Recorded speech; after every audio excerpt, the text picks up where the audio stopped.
स्वागत है आप सभी लोग अपने YouTube प्लेटफॉर्म जिसका नाम है स्माइल मेकर। और स्माइल मेकर इस सीरीज में हम लोग डिस्कस कर चुके हैं पूरी तरीके से मौर्य साम्राज्य को।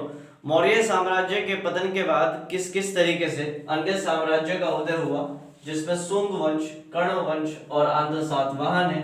तो इन्हें कुल मिलाकर कहा जाएगा देशी उत्तराधिकारी, मतलब जो हमारे देश में ही उत्पन्न हुए हैं वो सारे के सारे लोग। जो उत्तराधिकारी विदेश से आए हैं उन पर डिस्कशन होगा। तो ये होंगे हमारे हिंद, यवन, शक, पहलव और कुषाण। जब भी आप नॉर्मली भारत के इतिहास को डिस्कस करते हैं तो पूरी तरीके से जो एक क्रम बनता है, एक सीरीज बनती है, वो होती है मौर्य काल के बाद बिल्कुल पूरी तरीके से कुषाण का। लेकिन समझेंगे कि आखिर क्यों ऐसी परिस्थितियां उठ खड़ी हुई जिसके कारण मौर्योत्तर काल में देशी और विदेशी दो प्रकार के उत्तराधिकारियों की समस्या उत्पन्न होने लगी। तो यहां पूरी तरीके से क्या करेंगे, चर्चा करेंगे इनके कारण। तो अगर पेपर के पॉइंट ऑफ व्यू से आप इसे पढ़ने जा रहे हैं तो आप इनका नाम याद रख लें कि इसके संस्थापक कौन है। लेकिन ये तब तक नहीं होगा जब तक दिमाग के अंदर एक सीरीज नहीं स्थापित होगी। और वो कैसे स्थापित होगी, समझिए चीजों को, कि जब पूरी तरीके से वो काल जो पूरी तरीके से अपने अंतिम दौर में अपने पतन की ओर उन्मुख हो रहा है, और वो काल हमारा था मौर्य साम्राज्य। और हमने लास्ट में डिस्कस भी किया था कि मौर्य साम्राज्य के अंतर्गत किसी प्रकार के कोई भी कुशल उत्तराधिकारी नहीं थे। तो कुशल उत्तराधिकारी नहीं थे तो पुष्यमित्र शुंग, जो कि पूरी तरीके से सेनापति है, अंतिम मौर्य शासक वृद्धत का, इसकी हत्या कर पूरी तरीके से अपने साम्राज्य का क्या किया, उदय किया। अब दूसरी बात, हमें यहां से थोड़ा सा बैकग्राउंड में पीछे जाना होगा और थोड़ा सा चीजों को समझना होगा कि सोसाइटी जो थी वो पूरी तरीके से या तो सेवा कार्य करती थी, या वो व्यापार करती थी, या उसका एक भाग पूरी तरीके से शासन करता था और उसका एक भाग पूरी तरीके से शिक्षा दिया करता था। इंडस वैली सिविलाइजेशन के पतन के उपरांत पूरी तरीके से जो सभ्यता संस्कृति अस्तित्व में आई थी वो थी हमारी वैदिक संस्कृति।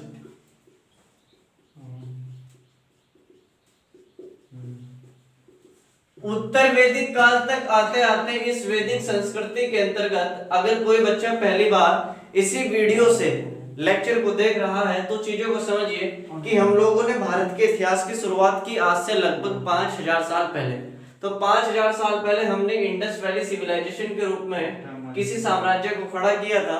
और उसके बाद पूरी तरीके से वैदिक संस्कृति, उत्तर वैदिक काल तक आते आते जो ये सेवा कार्य हैं, जो ये व्यापारिक कार्य हैं, जो ये शासन कार्य है, या जो पुरोहित वर्ग का शिक्षण कार्य है, वो पूरी तरीके से इतना असमंजस की स्थिति में आ खड़ा हुआ था कि यहां से स्थितियां इतनी डावाडोल हो गई कि समाज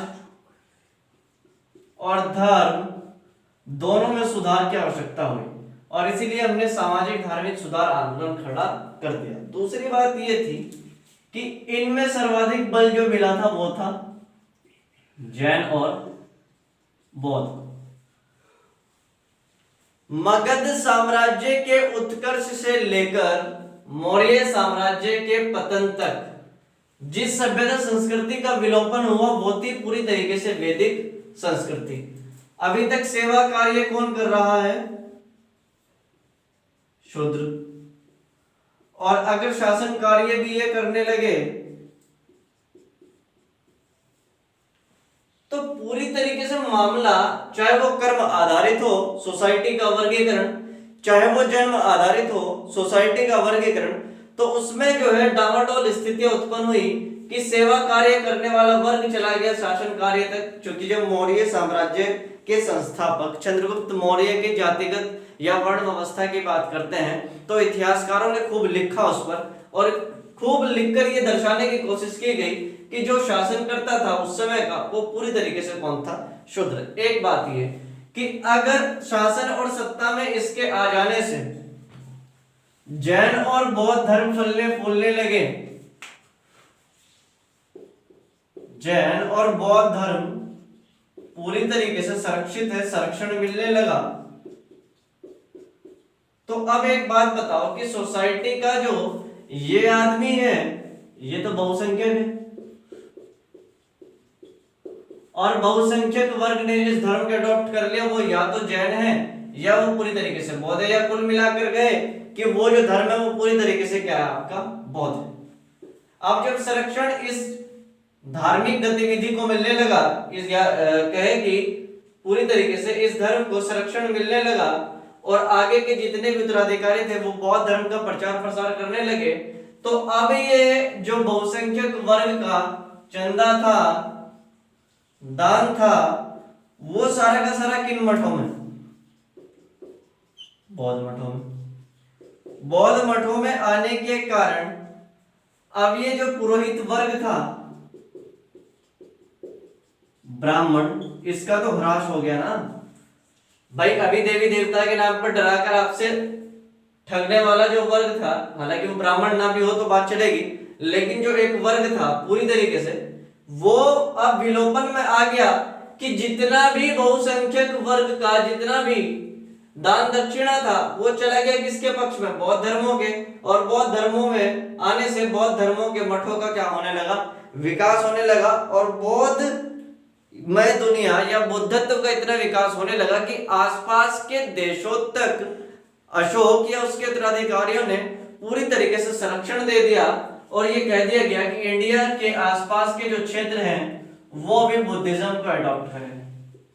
तो एक प्रतिद्वंदिता तो हमेशा ये रही है कि ये चारों के चारों जो पार्ट हैं वो जिस धर्म का पार्ट है उसे कहा जाता है सिंधु से उत्पन्न हुआ हिंदू समाज।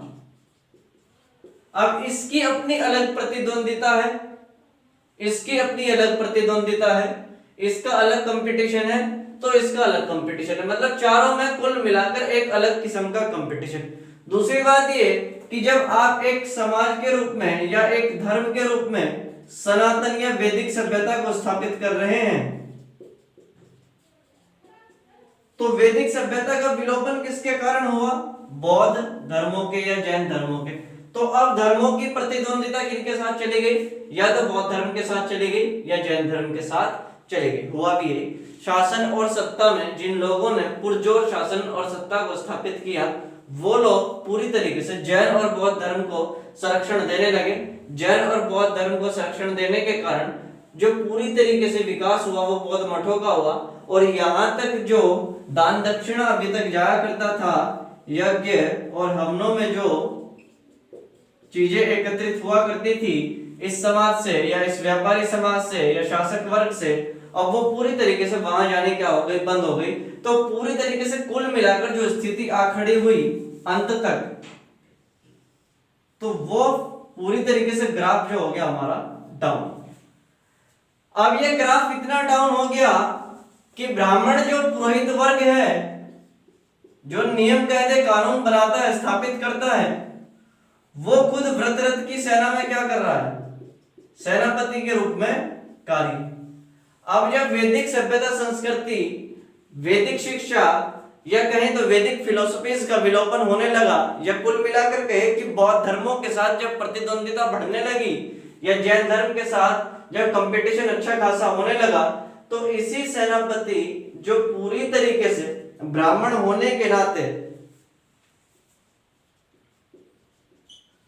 अपने खुद के राजा या खुद के शासक वृद्धरथ की हत्या कर देता है। रीजन ये भी है कि जब पूरी तरीके से ये व्यवस्था डामाडोल हो गई, या कहें तो जिस संस्कृति ने 4 वर्णों को स्थापित किया हो, और अगर उसमें कहीं भी किसी भी तरीके से मामला गड़बड़ा जाता है, तो कहीं ना कहीं ये जिम्मेदारी भी है उस वर्ण व्यवस्था के संस्थापकों की कि वो उसका एक बार पुनरुद्धार करें। और वर्ण व्यवस्था का समर्थक वही है जो इस सभ्यता संस्कृति में ऊंच नीच और असमानता को सच में बढ़ावा देता है। रीजन फिर क्या हुआ कि जब ये ग्राफ हुआ डाउन, तो इस डाउन होने के बावजूद ग्राफ को अब यहां तक फिर वापस ऊपर उठाना था, और ऊपर उठाने का कार्य किया पुष्यमित्र सुंग। चलो एक बात तो ये हो गई कि वैदिक सभ्यता संस्कृति को वापस धरातल पर लाने के लिए पुष्यमित्र सुंग ने अपने सेनापति की क्या कर दी, हत्या कर दी। दूसरी बात ये, एक बात कि शासक क्या था, योग्य नहीं, तो पुष्यमित्र सुंग ने क्या कर दी, हत्या। दूसरी बात ये हो गई कि वैदिक संस्कृति में विलोपन होने के कारण टैक्सेशन पॉलिसी का पैसा वहां तक जा नहीं रहा है जहां जाना चाहिए था। वो पैसा आ गया बौद्ध मठों में, और बौद्ध मठों में आने से स्तूपों का बड़ी बड़ी चीजों का क्या होने लगा, निर्माण होने लगा। तो कहीं ना कहीं राज्य की संपत्ति को स्तूपों में, और कहीं ना कहीं राज्य की संपत्ति को बड़े बड़े अभिलेखों में, या राज्य जो पैसा एकत्रित कर रहा है जनता से कर के नाम पर, उस टैक्स के पैसे का इस्तेमाल जो है वो पूरी तरीके से स्वयं के विकास के लिए कर दिया गया।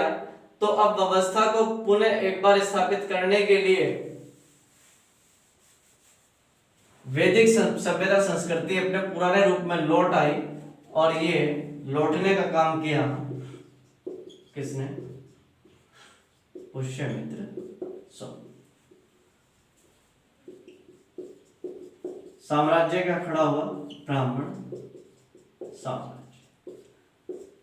जिस वैदिक सभ्यता संस्कृति में 4 वर्णों का पूरी तरीके से स्थापना की गई हो, जिसमें अलग अलग जातियों के अलग अलग कार्य स्थापित कर दिए गए हो, एक बार वह संस्कृति पुनः स्थापित होने के बाद क्या उन पुराने नियम कायदे कानूनों को रखेगी जिसके कारण उनका विलोपन हुआ था, वो होगा कतई भी नहीं। अगर आप कौटिल्य के बुद्धि कौशल की बात करें तो कौटिल्य स्पष्ट करते हैं अपनी पुस्तक अर्थशास्त्र में कि समाज में जो चारों वर्ण हैं उन्हें आर्य ही समझा जाए, मतलब शुद्ध रक्त वाला या श्रेष्ठ ही समझा जाए। इन्होंने 5वीं कैटेगरी जो स्थापित करी थी वो थी मलेच्छ। जब इस तरीके के नियम आ गए कि सभी आर्य हो गए, तो अब एक बात बताओ कि पुष्यमित्र सुंग का हथियार उठाना भी तो जायज था कि वो पूरी तरीके से वैदिक सभ्यता संस्कृति को स्थापित करना चाहता था, और बौद्ध धर्मों के कारण जो ह्रास हो चुका था सोसाइटी में वैदिक सभ्यता संस्कृति का, उसे एक बार पुनः धरातल पर लाकर ब्राह्मण साम्राज्य के रूप में खड़ा करना उसकी जिम्मेदारी भी थी, और कहीं ना कहीं उसका एक कर्तव्य भी था। दूसरी बात ये कि एक लंबे समय के बाद, जो कि इंडस वैली सिविलाइजेशन के बाद वैदिक सिविलाइजेशन खड़ी होती है, और इसके बीच में जो काल आया उत्तर वैदिक काल, लेटर वैदिक सिविलाइजेशन, उसके बाद जैन और बौद्ध धर्म आ गए, और जैन और बौद्ध धर्म के आ जाने के बाद हमारे महाजनपद खड़े हो गए। मतलब यहाँ तो कटाक्ष होना शुरू हो चुका था वैदिक सभ्यता संस्कृति का, या उत्तर वैदिक काल में उत्पन्न सारी की सारी व्यवस्थाओं का। जैन और बौद्ध धर्म के आने के कारण तो पूरी तरीके से क्या हो गए, एक दूसरे के विपरीत हो गए। महाजनपदों में भी संरक्षण जो मिलने लगा था वो या तो जैन सभ्यता संस्कृति को मिलने लगा था या बौद्ध सभ्यता संस्कृति को मिलने लगा था। अब जब मगध साम्राज्य खड़ा हुआ और यहीं से मौर्य साम्राज्य खड़ा हुआ, तो एक लंबा समय, मतलब इसके बीच में जैन और बौद्ध धर्म भी उत्पन्न हुए, 16 बड़ी मार्केट्स भी खड़ी हुई, उसमें मगध साम्राज्य भी अपने उत्कर्ष तक गया। फिर 323 ईसा पूर्व से 184 ईसा पूर्व तक मौर्य साम्राज्य ने भी शासन किया। तो कुल मिलाकर एक लंबे समय के बाद, यानी कि आप कुल मिलाकर कहें कि 600 ईसा पूर्व पर यह सारा मामला यहाँ पूरी तरीके से खत्म हो जाता है, और एक बार शासन और सत्ता की जो बागडोर आ रही है वो 184 ईसा पूर्व के आसपास आ रही।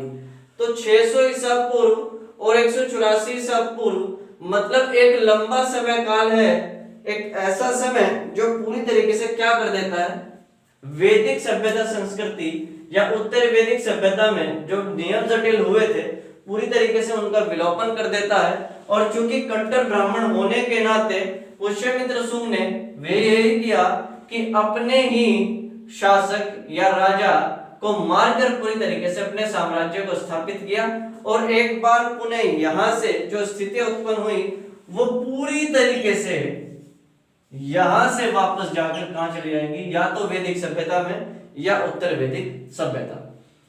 कौटिल्य या चाणक्य के द्वारा मान मौर्य साम्राज्य के नियम कायदे कानूनों को उतारा गया था और उसी के आधार पर सोसाइटी को संचालित भी किया गया। अब एक नए संविधान की आवश्यकता है,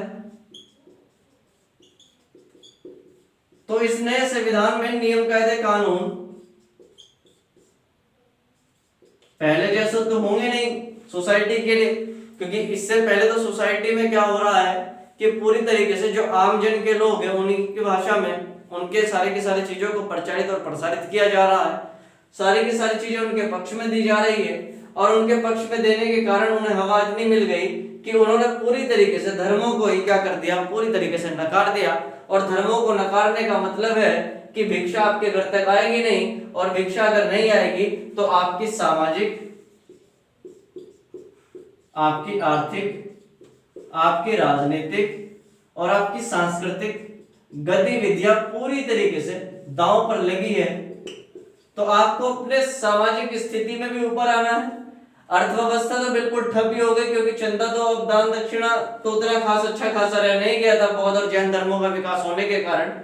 राजनीतिक स्थितियों में पार्टिसिपेशन, अगर शूद्र का बच्चा शासन करने लगे तो कहीं ना कहीं फिर ब्राह्मण साम्राज्य का विलोपन, सामाजिक, आर्थिक, राजनीतिक और फिर सांस्कृतिक। सांस्कृतिक पूरी तरीके से इस बात में समझे कि जो एक बड़ा गैप आखड़ा हुआ था यहां से लेकर यहां तक, तो उसमें कहीं ना कहीं अब यह पहचानना मुश्किल था कि कौन शूद्र है या कौन ब्राह्मण। तो समझिए इस बात को कि ये प्रतिद्वंदिता जो है शासन की या सत्ता की, ये आज से नहीं है, पिछले 3500 साल से लेकर व्यवस्था एज इट इज है। ये वर्ग चाहता है कि मैं इससे ऊपर, ये वर्ग चाहता है कि मैं इससे ऊपर। तो मतलब कुल मिलाकर कंपटीशन हर जगह है, और इसी कंपटीशन का फायदा उठाकर ब्राह्मण साम्राज्य का उदय भी हुआ था। अब जो संविधान लिखा गया इस समय, उसके नियम कायदे कानून अब पूरी तरीके से क्या होंगे, थोड़े से जटिल होंगे। और जटिल भी उस रूप में होंगे कि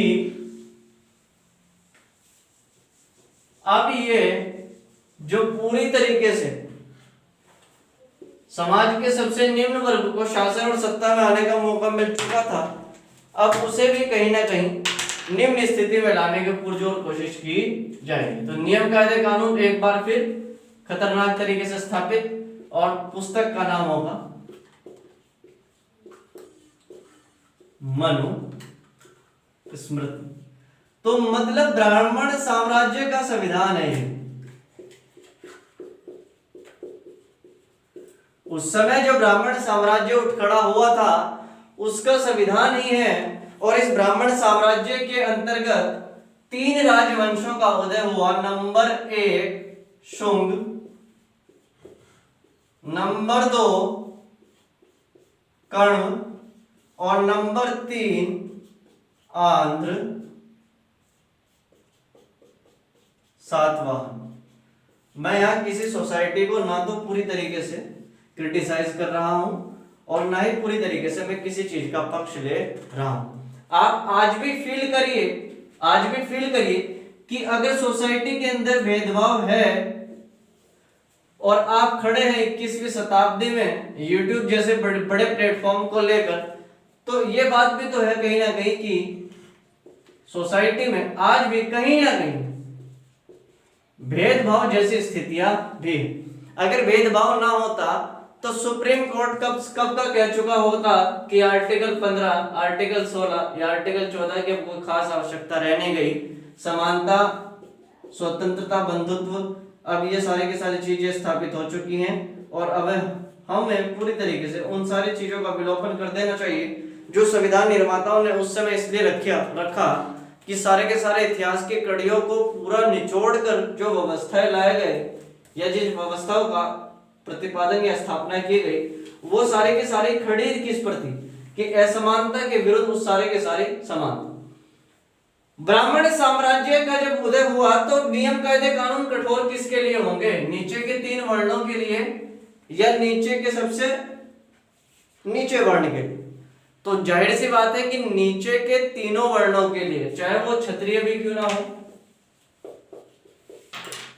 चाहे वो वैश्य भी क्यों ना हो, और चाहे वो शूद्र भी क्यों ना हो, तो एक बार पुनः फिर संविधान की रचना की जा रही है। और राजतंत्र में सबसे बड़ी दिक्कत यही होती है कि पिछली पूर्ववर्ती सारी व्यवस्थाओं को नकार दिया जाता है और अगली सारी की सारी व्यवस्था में चीजों को हूबहू उसी रूप में क्या कर लिया जाता है, स्थापित कर लिया जाता है। तो अब तीन राजवंशों का उदय किस रूप में, एक तो शुंग वंश, एक कर्ण वंश और एक आंध्र सातवाहन। दूसरी बड़ी दिक्कत क्या होगी, ये तो हो गए हमारी बात कर रहे हैं देशी उत्तराधिकारियों की। लो एक कहानी और सुन लो बच्चों।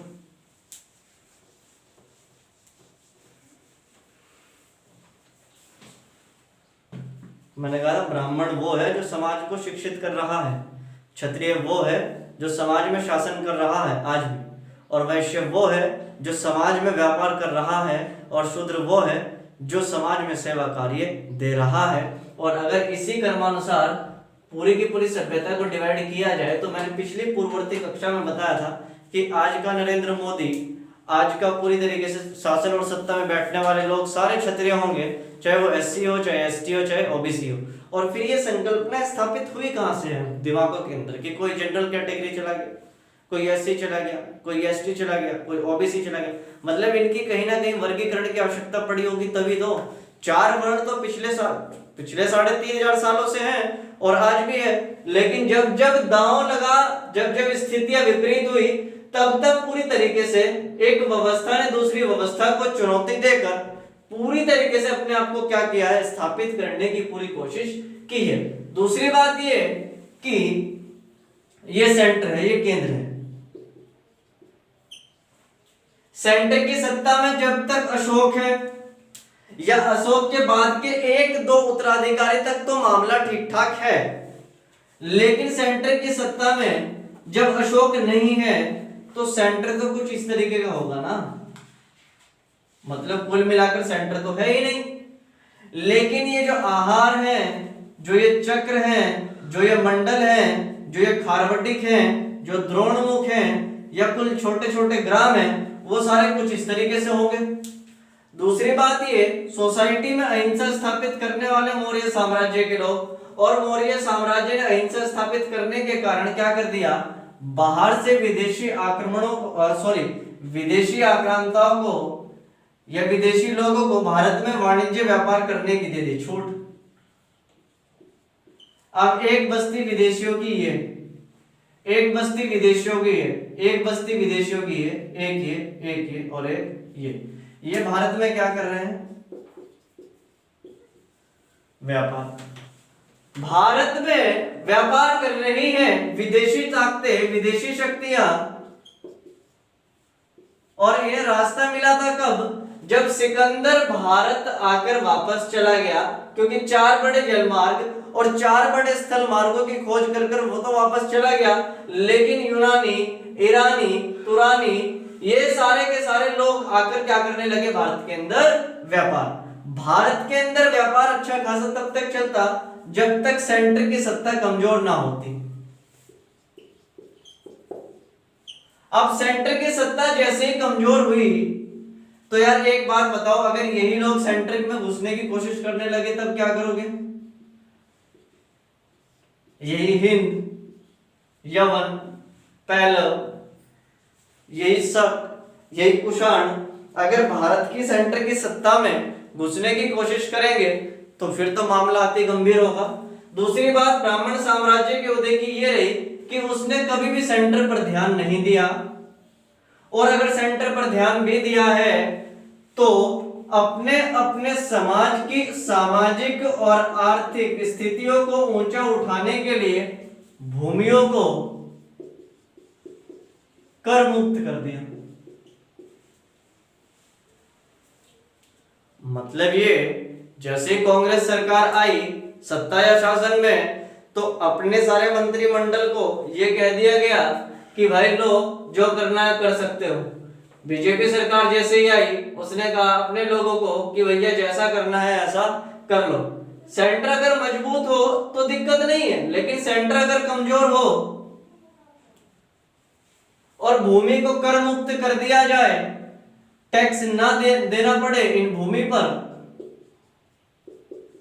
तो दिक्कत इतनी ज्यादा हो जाएगी कि सेंटर तक कभी पैसा आएगा ही नहीं, और सेंटर तक अगर पैसा नहीं आएगा तो फिर छोटे क्षेत्रीय या ग्रामीण क्षेत्रों का विकास कैसे होगा। मतलब वही स्थिति कि अगर आज भारत के अंदर ये बोल दिया जाए, हालांकि ऐसा कभी नहीं हो सकता, according to the constitution of India ऐसा कभी नहीं हो सकता, लेकिन अगर ये बोल दिया जाए कि केंद्र में कोई सरकार नहीं है और राज्य चाहे तो अपने अपने कर को अपने अपने तरीके से इस्तेमाल कर सकता है, खर्च कर सकता है, तो अब जो राज्य बड़े होंगे, मध्य प्रदेश हो, उत्तर प्रदेश हो, राजस्थान हो, गुजरात हो, इनके तो मजे आ गए कि इनका सारा का सारा कर रह गया इन्हीं के राज्यों के अंतर्गत, और इन्हीं के राज्यों के अंतर्गत रह जाने के कारण वो टैक्सेशन पॉलिसीज जो है पूरी तरीके से क्या हो गई, सेंटर को कमजोर कर दे रही हैं, और सेंटर न होने के कारण अब ये गुजरात की लड़ाई हो रही है मध्य प्रदेश से, मध्य प्रदेश की लड़ाई हो रही है तमिलनाडु से,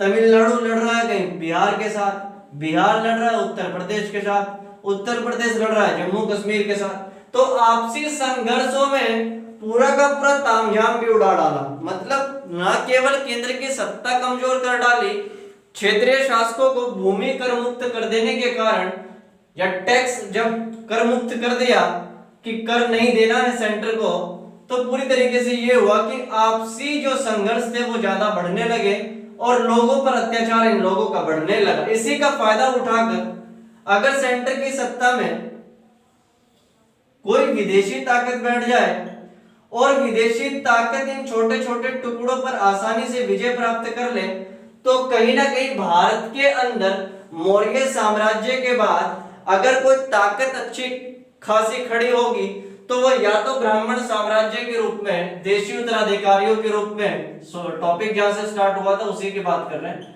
या तो वो देशी उत्तराधिकारियों के रूप में शुंग, कण्व और आंध्र सातवाहनों को खड़ा कर रही होगी, या वो विदेशी आक्रांताओं के रूप में एक प्रबल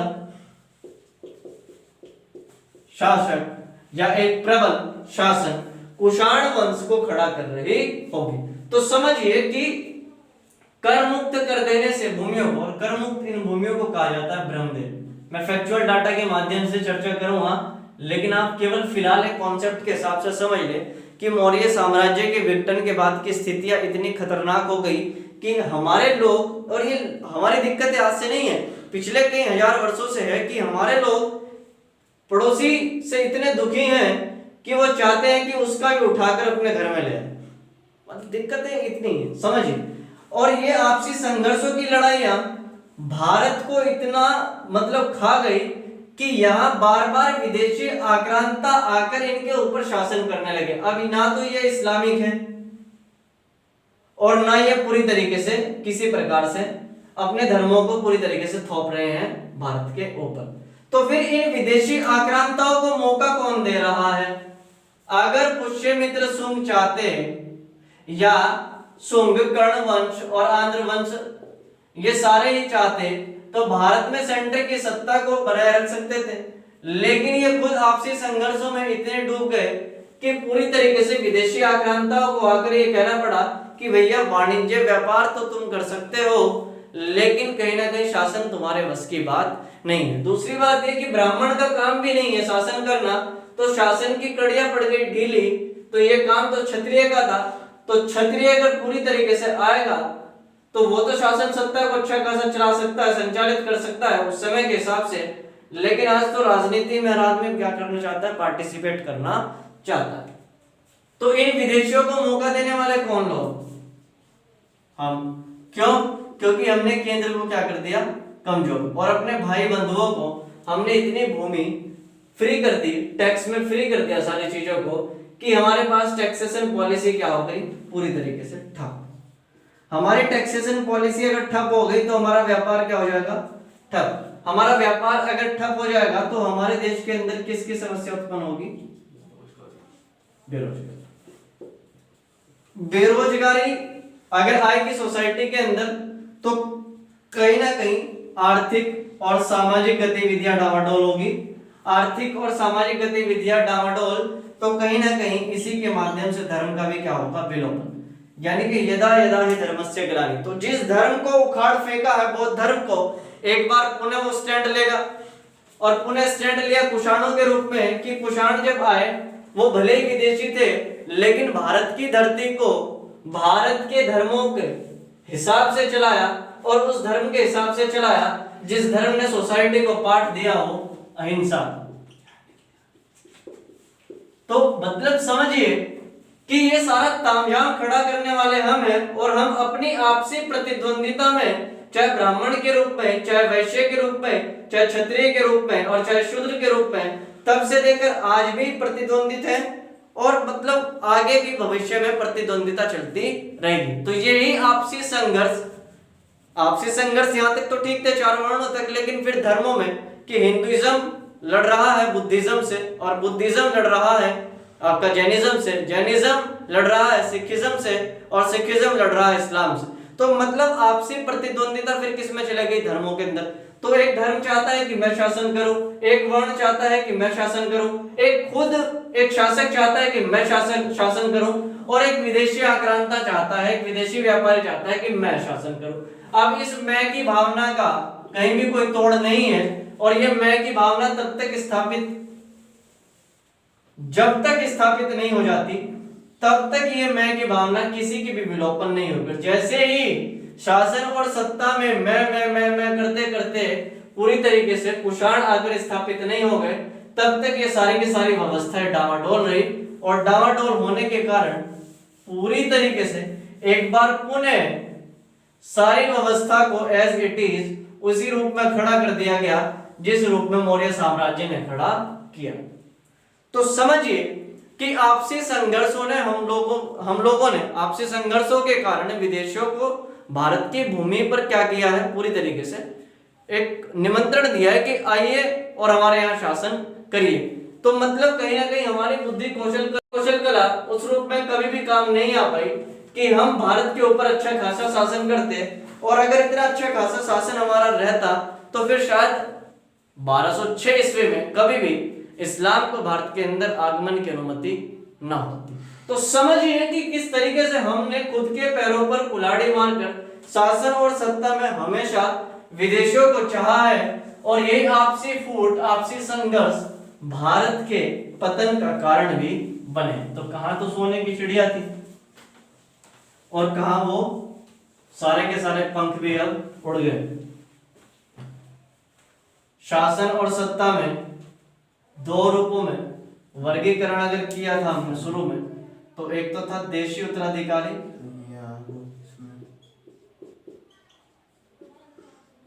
और नंबर था दूसरा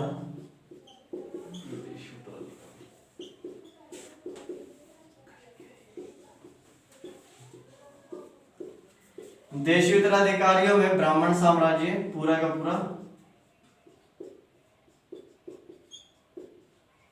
और विदेशी उत्तराधिकारियों में केवल एक चीज याद रखेंगे आप, कुषाण। पेपर के पॉइंट ऑफ व्यू से कुछ छोटे छोटे फैक्ट यहाँ से पूछे जा सकते हैं, जैसे मनुस्मृति किसके द्वारा लिखे, मनु के द्वारा। जैसे इस शुंग वंश, इस कर्ण वंश और इस आंध्र सातवाहन के संस्थापक कौन हो सकते हैं। देशी उत्तराधिकारियों के समय भारत के अंदर की व्यवस्था में एक नई चीज या एक नयापन क्या आया, और वो था सर चढ़ता हुआ वाद का मतलब होता है बढ़ावा देना।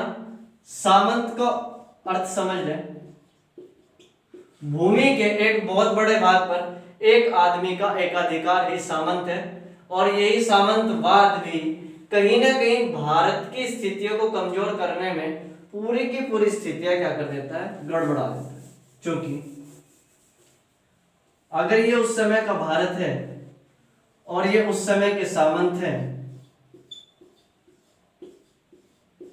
और उस समय के सामंत होने के नाते भूमि के एक बहुत बड़े भाग पर इनका एक अधिकार है, और सेंटर में किसी चीज का कंट्रोल ना होने के कारण ये एकत्रित करते हैं सारे के सारे टैक्स को, और अपनी जेबों को क्या कर लेते हैं, भर लेते हैं। तो मतलब कुल मिलाकर इन लोगों के कारण भी वाणिज्य व्यापार से लेकर सारी की सारी व्यवस्थाएं ठप होती चली गई, क्योंकि इस सामंतवाद में इन्होंने खुद की जेब तो भर ली, लेकिन जिस चीज का विलोपन हुआ वो था पूरी तरीके से समाज के उस वर्ग का, या कहें तो बहुसंख्यक वर्ग का, या समाज के सभी वर्गों का जो हुआ वो था आपका ह्रास। मतलब ना तो नौकरियां हैं, ना ही शासन है, ना ही सत्ता है, तो कुल मिलाकर जिस आदमी का एक अधिकार है सामंत के रूप में, वही सारे टैक्सों को उठाकर अपनी जेब में भर लेता है, और फिर बेगार और बलात् ये सारे की सारी चीजें स्थापित होकर सोसाइटी के अंदर ऐसी स्थिति को उत्पन्न कर देती है कि कहीं ना कहीं साम्राज्य को एक बार पुनः स्थापित होना पड़ता है केंद्र के रूप में। तो केंद्र व्यवस्था का ह्रास यहां भी, और केंद्र व्यवस्था का ह्रास थोड़ा थोड़ा विदेशी आक्रांताओं के आने से। लेकिन इन्हीं विदेशी आक्रमणकारियों ने भारत के अंदर पूरी तरीके से सेंटर की सत्ता को क्या किया, मजबूत। केंद्र की सत्ता को हमेशा हम लोगों ने क्या किया है, उखाड़ फेंका है। किसके कारण? आपसी प्रतिद्वंदता के कारण। तो आपसी कंपटीशन के कारण हमने खुद ही अपना नाश किया है, और कहीं ना कहीं भारत के अंदर विदेशियों को लाकर खड़ा कर दिया। तो अब जो टॉपिक्स है हमारे इंडस से लेकर आज तक, तो उसमें एक क्या कड़ी जुड़ेगी कि पूरी तरीके से मौर्य साम्राज्य के विघटन के बाद जो नवीन साम्राज्य, बिल्कुल नवीन साम्राज्य का, वैसे कोई वंश ना को, कि जो नवीन साम्राज्य का उदय हुआ वो पूरी तरीके से क्या था, कुषाण। तो हम लोग पूरा का पूरा वंश जो डिस्कस करेंगे वो कुषाण साम्राज्य करेंगे, यानी कि इस विदेशी उत्तराधिकारियों में भी अगर कोई पढ़ने लायक चीज है तो वो हमारे कुषाणों के आसपास की स्थितियों के या इनकी केंद्र बिंदु के इर्द गिर्द घूमती रहे। यहाँ डिस्कस करेंगे कि कौन कौन शासक है और ये पूरी वंशावली को। लेकिन ये समझ लें कि अगर आपसी प्रतिद्वंदिता ना होती तो शायद फिर कभी ना तो मौर्य साम्राज्य का विघटन होता, ना ही ब्राह्मण साम्राज्य का उदय होने के बाद उसका विघटन होता। ठीक है, तो व्यवस्थाएं अगर अच्छी खासी होती या कठोर ना होती तो फिर ब्राह्मण साम्राज्य इतने जल्दी उखाड़ क्यों फेंक दिया गया, और वो भी किनके कारण, कुछ विदेशियों के कारण। तो मतलब हम लोग ना तो कुशल थे शासक के रूप में, और ना ही कुशल थे व्यापारी के रूप में, ना ही कुशल थे शिक्षा के रूप में, और ना ही कुशल थे पूरी तरीके से सेवा के रूप में। लेकिन इसी कार्य कुशलता को अगर किसी ने बरकरार रखा तो शासक के रूप में चंद्रगुप्त मौर्य और अशोक को एंशिएंट इंडिया में बहुत अच्छे से पढ़ा जाता है। जब शिक्षा की बात आती है तो उपनिषदों में उन महान गुरुओं का नाम आता है जिन्होंने भारत को पूरी तरीके से वो शिक्षा दी जिसका प्रचार प्रसार न केवल भारत की भूमि पर बल्कि भारत के बाहर की भूमि पर भी अच्छा खासा होता रहा।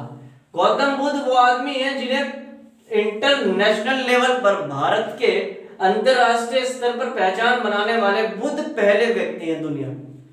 मतलब भारत के किसी आदमी को अगर अंतरराष्ट्रीय स्तर पर पहचान मिली तो वो केवल किसकी शिक्षा के कारण, बुद्ध की शिक्षा के कारण। दूसरी बात कि सेवा कार्य में लगा हुआ आदमी यहाँ तक आते आते बेगार और बलात् हो चुका था। मतलब हर प्रकार से जो मजदूरी करता है वो दूसरे की इच्छा के विरुद्ध करता है, और जो वो मजदूरी करता है उसका मेहनताना उसे मिलता नहीं है। तो 2 टाइम का खाना दो और किसी भी प्रकार से आप बस एक रोजगार के नाम पर लोगों को क्या करने लगो, दास बनाकर फिर से वही बात कि अपनी जेब को भरने लगो। और जेब भरी गई किस रूप में, इस सामंतवाद के रूप। तो कहीं ना कहीं सामंतवाद का उदय होना भी देशी उत्तराधिकारियों की ही देन थी, और इसी सामंतवाद ने भारत को तब से लेकर आज तक खाया ही है। भारत के लिए कोई अच्छा खासा इन सामंतों ने किया नहीं। आप जब नेक्स्ट टॉपिक पर डिस्कस करेंगे तो वो नेक्स्ट टॉपिक हमारा पूरी तरीके से इन पर चर्चा करने का होगा।